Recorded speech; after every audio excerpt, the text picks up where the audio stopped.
Totally লাল দাগ পর্যন্ত বড় করে দেব। এই টোটালি লাল দাগ পর্যন্ত বড় করে দিচ্ছি। বড় করে দেওয়ার পর এটার যে স্ট্রোক কালার আছে সেই স্ট্রোক কালারটাকে আমরা নান করে দেব। শুধুমাত্র স্ট্রোক কালারটা নান করে দেব এবং ফিল কালার যে কোনো একটা কালার থাকতে পারে। ধরেন আপাতত হচ্ছে আমরা আকাশী নীল দিচ্ছি বা নীল দিচ্ছি, দিতে পারি, কারণ এটা হচ্ছে আমার ব্যাকগ্রাউন্ড কালার। অথবা আমার ইমেজের সাথে সামঞ্জস্যপূর্ণ যে কোনো কালার দিতে পারি। আমরা যদি এই ইমেজটা নিয়ে কাজ করতে চাই তাহলে দেখতে পাচ্ছি এই ইমেজের ব্যাকগ্রাউন্ডটা সাদা আছে, তাহলে হচ্ছে আমাদের এখানে ব্যাকগ্রাউন্ডটা সাদা দিব। সাদা দিলাম, ব্যাকগ্রাউন্ড সাদা দেওয়ার ডান। তারপর এটাকে আমরা কন্ট্রোল 2 দিয়ে লক করে দেব। কন্ট্রোল 2 দিয়ে লক না করলে কি হবে, যখন হচ্ছে আমি কোনো শেপ দিতে যাব তখন হচ্ছে এই যে পেছনে যে ব্যাকগ্রাউন্ডটা আছে এই ব্যাকগ্রাউন্ডটা নড়ে চলে যাবে। বুঝতে পারছেন? এই কারণে এটা আমরা লক করে দিয়ে কাজ করব। এখন হচ্ছে আমাদের ইমেজের কাজ শুরু করি। ধরেন আমরা আপাতত হচ্ছে এই দুইটা ডিজাইনের এই ডিজাইনটা করতে যাচ্ছি, শুধুমাত্র এই ডিজাইন। কন্ট্রোল সি দিয়ে আমরা কপি করে নিয়ে আসলাম, ইলাস্ট্রেটরে নিয়ে এসে কন্ট্রোল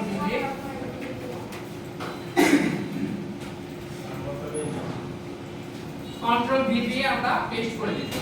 তারপর হচ্ছে এই ইমেজটাকে আমরা বানানোর চেষ্টা করব। তো এই ইমেজটা বানানোর জন্য আমাদের কি কি প্রয়োজন? এখানে একটা শেপ প্রয়োজন, এখানে একটা শেপ প্রয়োজন, এখানে একটা শেপ প্রয়োজন।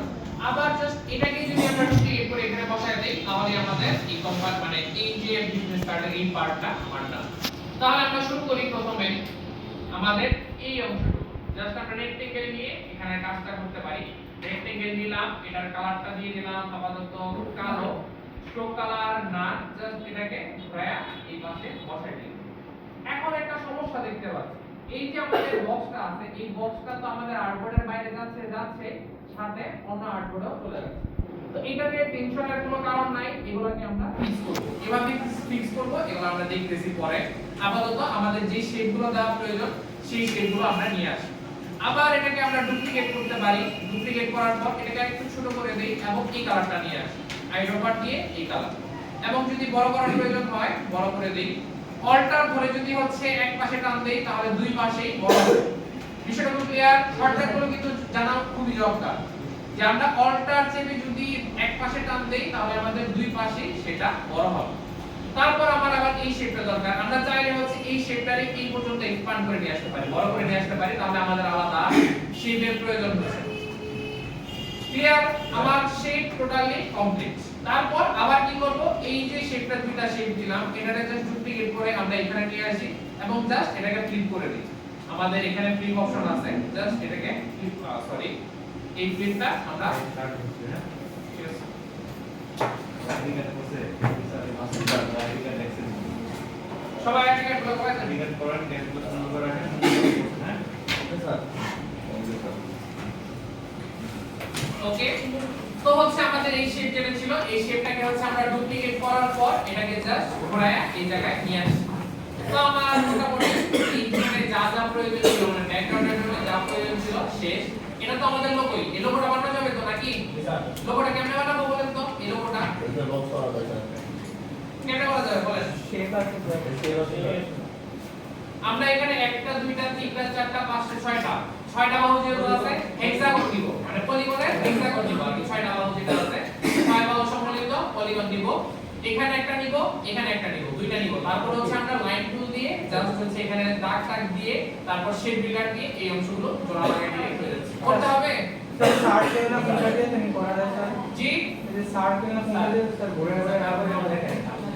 আচ্ছা ঠিক আছে, আমরা নিয়ে আসি আমাদের পলিগন নিয়ে আসলাম, পলিগন আঁকলাম।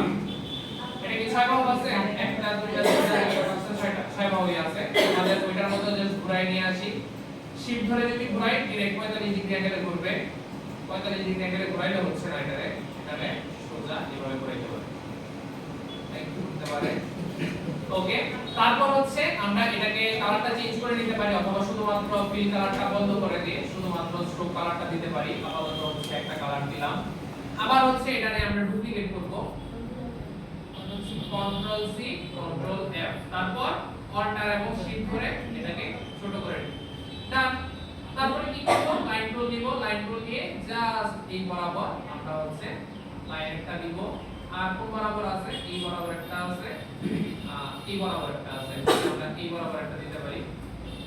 এই হচ্ছে আমার দুইটা লাইন। আর আমার খুব কিছু প্রয়োজন হচ্ছে না। তাহলে কি করব, দুইটারে সিলেক্ট করব, দুইটারে সিলেক্ট করলাম, শেপ গুলো নিলাম শিফট এম, তারপর হচ্ছে কালারটা চেঞ্জ করে দিলাম, আপাতত কালো দিচ্ছি, স্ট্রোক কালারটাকে নান করে দিচ্ছি এবং জাস্ট এই যে পার্টটা আমরা কালো করে দিই। তারপর আবার কোনটা আছে নিচের পার্টটা, এই পার্টটা, আর এই পার্টটা অন্য কালার আছে, কালারটা চেঞ্জ করি, এই একটা কালার আবার এই একটা কালার, আমার কমপ্লিট শেষ।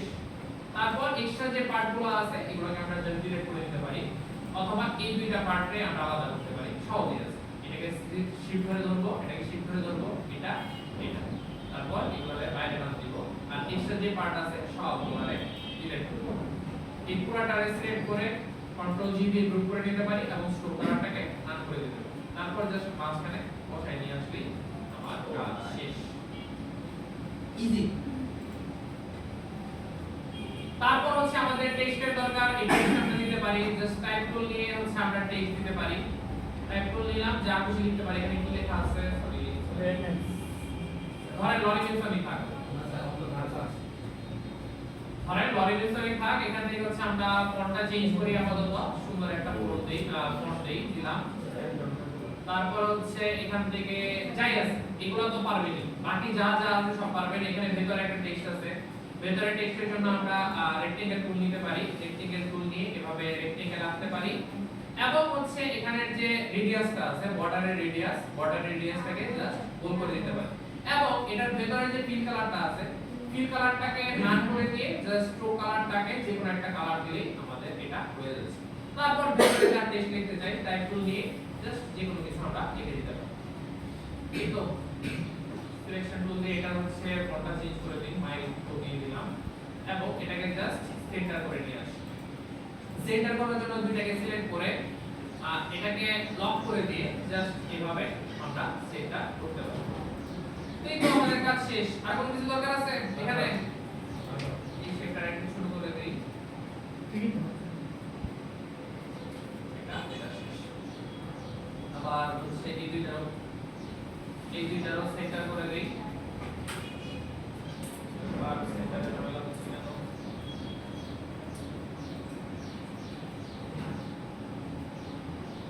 সেন্টার হইছে, সেন্টারে হইছে, কন্ট্রোল জি দিয়ে গ্রুপ করে দিতে পারি এবং এটাকেও সেন্টারে বসিয়ে দিতে পারি। আবার এই দুইটারও গ্রুপ করে জাস্ট সেন্টারে বসিয়ে দিতে পারি। আমাদের এই কার্ড করার জন্য যা যা প্রয়োজন ছিল আমরা সব কাজ কমপ্লিট করে ফেলেছি। এখন আমরা কি করতে পারি, আমাদের এই কার্ড করার জন্য যা যা প্রয়োজন ছিল সবকিছু কমপ্লিট করে ফেলেছি। এখন আমাদের কি করতে হবে, এই যে বাইরের যে পার্টগুলো আছে এই বাইরের পার্টগুলোকে আমার বাদ দিতে হবে। তো বাইরের পার্টগুলো বাদ দেওয়ার জন্য আমরা ইউজ করব হচ্ছে ক্লিপিং মাস্ক।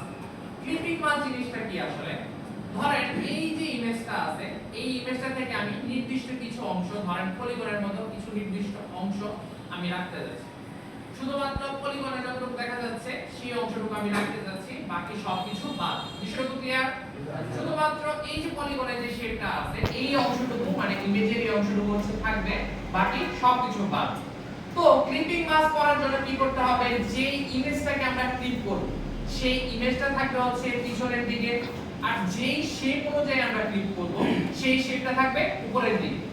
ইমেজ পিছনে শেপ উপরে, যদি কোনো কারণে হচ্ছে শেপ পিছনে চলে যায়, ধরেন হচ্ছে আমাদের শেপ পিছনে চলে গেছে, তাহলে আমাদের ক্লিক করা যাবে না। শেপটাকে থাকতে হবে উপরের দিকে, পিকচারটা থাকতে হবে নিচের দিকে। তাহলে হচ্ছে আমরা পিকচারটাকে সিলেক্ট করে পাঠিয়ে দেই, নিচে পাঠানোর জন্য just select arrange send to back. তারপর দুইটাকে সিলেক্ট করব, রাইট ক্লিক করব, মেক ক্লিপিং মাস্ক। যখন হচ্ছে মেক ক্লিপিং মাস্ক করে দেব তখন ইমেজের যে বাড়তি অংশগুলো আছে সেই বাড়তি অংশগুলো গায়েব হয়ে যাবে, মানে হিডেন হয়ে যাবে, আর বাকি যে অংশটুকু আমাদের চোখের সামনে ছিল সেই অংশটুকু আমরা পেয়ে যাব।